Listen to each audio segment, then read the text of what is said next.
Have you ever felt like you've consumed so much great information from a really good book or an incredible podcast, only to forget most of it in a few hours later or even a day later? Yeah, I know, it sucks. When you're trying to recall something mid-conversation with something, it's something that's so cool you want to share with somebody, yet it seems to be lost in space somewhere in your mind.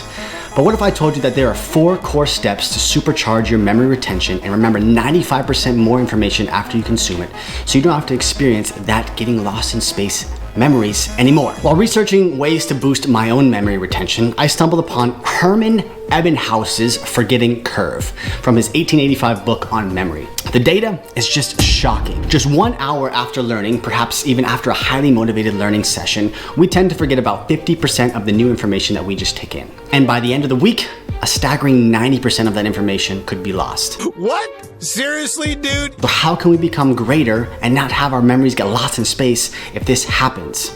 I want to know. This discovery spurred me on a mission to tackle this challenge. Through some dedicated experimentation through my own journey, I've crafted a set of habits that's dramatically improved how much I retain, aligning with the principles of how to learn and study effectively and even smartly. Guys like Andrew Huberman with his neuroscience wisdom and Alex Hormozi with his entrepreneurial wisdom have been a huge help in this journey, along with Kevin Horsley's book called Unlimited Memory. All of this together has been a game changer for my own memory retention. If you're new here, my name is Kyle Heidt. I'm the founder of NewHeidts. I'm all about helping you become the greatest version of yourself as I do the same and help you create a life that you love. I'm on my own journey through life and I want to share the lessons and things that I learned with you so that you can live life at the highest level and become your greatest self. And I'm super grateful that you're here. But now if you're looking to get the most out of your learning and master the art of how you can learn so that you can remember more information, you've landed on the right video. Let's dive into this 4 steps to help you retain 95% more information so that you can continue to learn and foster your self-development, growth mindset, and become your greatest self.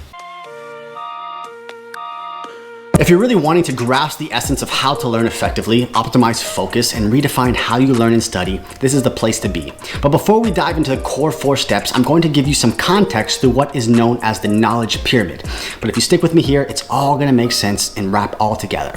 The knowledge pyramid, also known as the DIKW pyramid, which stands for data, information, knowledge, and wisdom. This pyramid represents a hierarchy model of the transition from raw data to wisdom. By understanding this model, we can gain deeper insights into our knowledge retention, enhancing our grasp on the core 4 framework that I'll be discussing later on in the video.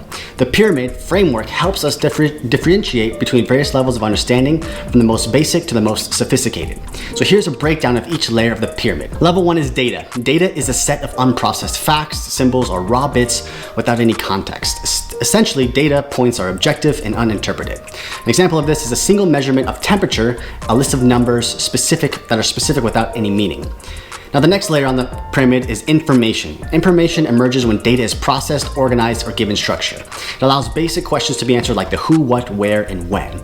And to continue on with our weather example, a weather report is information. It takes raw temperature data and other data like humidity or pressure and presents it in a structured, meaningful way. And as we move further up the pyramid next, to knowledge. Knowledge is the result of understanding patterns within information. It comes from experience and insights and the apprehension of these patterns. Knowledge helps us answer the questions of how. To further this example, knowing how the weather behaves during certain times of the year in a specific location based on consistent patterns in those weather reports. That's knowledge. And finally, after knowledge, we find ourselves at the top of the pyramid with wisdom. Wisdom is the ability to make sound judgments and decisions based on knowledge. It's not just about knowing something, but also about understanding the broader implications and applying that understanding in practice. Wisdom helps us answer the questions of why. And to finish off this weather example, wisdom is deciding when to plant crops on the understanding of seasonal weather patterns, their implications, and the long-term effects. Now you may be thinking, cool, Kyle, this pyramid thingy, great, but what does it have to do with the core 4 ways to retain 95% more information? Well, I'm glad you asked, so stick with me and let's wrap this all together. So let's dive into the first step of the core 4 that I do when learning. It's called multisensory learning. Think as this as the data that's coming in. Andrew Huberman frequently elaborates on the potency of engaging more than one sense to intensify your focus. Instead of a singular approach, just like reading or merely listening, merging both can transform your learning experience. Imagine it as boosting your learning spectrum from passive to hyperactive. And for example, instead of just listening to an audiobook, follow along in the physical book too. Now don't go all gung-ho here. Sure, you can passively listen to an audiobook or a podcast or a YouTube video, but if you want to truly learn and obtain the information in that podcast, in that audiobook, or in that video, you have to be present and watch and listen to it. If I find a good book or a good podcast that really catches my attention, I stop listening to it until I can do this one thing, which brings me to the next step of this Core 4, note-taking. Note-taking is a catalyst for enhancing your memory. Think of this as the data being organized into information. The human brain, as spectacular as it is, isn't the perfect storage device we often perceive it to be. Notes act as a tangible footprint of the learning journey, but it's not about just mechanically transcribing the data. Rephrasing these complex concepts into your own words and structuring the data brings clarity and aids in memory retention, a step closer to mastering how we can learn or study effectively. Think of it as the difference between observing a master chef and learning to be one. When you're learning to be one, you're feeling, you're tasting, and you're experimenting with the ingredients yourself and organizing the recipe data and process into understandable information. So now you've so far learned that there's data with the multi-sensory learning, and you're able to take that data and you've organized that into a structure through information and note-taking. Now what? That's the third step, which is the R strategy, which stands for, bear with me, review, review, review. Think of this as data and information transforming into knowledge. You're so smart. You're so effing smart. Ebinnhaus had indeed tapped into a profound concept when he discovered that forgetting curve.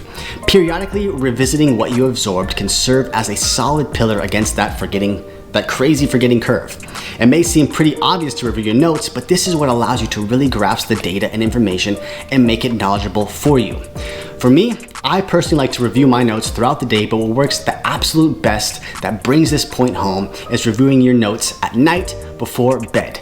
This is what I can consider as a life hack. Life hacking, man. You can use the techniques of Yoga Nidra or NSDR, which stands for non-sleep deep rest. These techniques have been monumentally beneficial.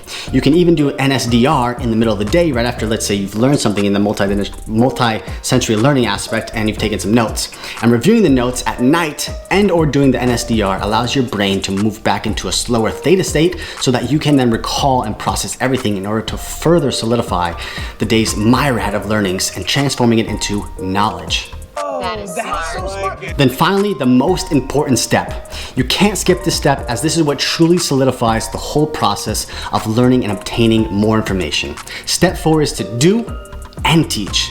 Think of this as the wisdom being acquired. To truly trust your understanding depth, embark on the journey of putting what you've learned into practice and then teaching it. This will allow you to fill any knowledge gaps and fortify your understanding. It's no surprise that the saying, see one, do one, teach one resonates profoundly across various professions, encapsulating the essence of a growth mindset. The best example I can provide for this whole process is what you are seeing right now. I took in data through multi-sensory learning about memory retention. I then took notes and reviewed them multiple times, especially before bed, and even some NSDR sprinkled in there too. I then put them into practice and experienced the incredible benefits of memory retention. And then I am now teaching you. It's becoming wisdom to me. I wrote a blog post, which you can read as well, and I wrote and shot and edited this video all into making it teachable content. And I did all of this for you to be able to take this Core 4 technique, apply it to your life, and for you to become a greater version of yourself. We're doing a fist bump. And to wrap this video up, my own journey weaving through Ebinnhaus' forgetting curve and embracing the tenets of the knowledge pyramid, applying this all into my own system has been nothing short of transformative. I love to learn and will be a student of life forever, and this process only helps me more and more. And my personal growth journey is no longer just about acquiring knowledge, it's about mastery. It's about application and evolving over time. And by melding this technique of the Core 4 into our own lives, you and I embark on a journey transcending mere learning, aiming to truly conquer the forgetting curve and retain information like an expert so that you and I can continue to make our own impact in our own lives and allow that impact to overflow into the world. So if you're looking to become the best version of yourself and create a life that you love, make sure you join the NewHeidts family and subscribe to the channel. If you want to keep learning and put this Core 4 process into more practice, make sure you check out one of these 2 videos right here and keep learning, keep checking it out. Remember that you are a powerful individual. Don't ever forget that, and make sure that you believe that. Keep going. Thanks for watching. See you later.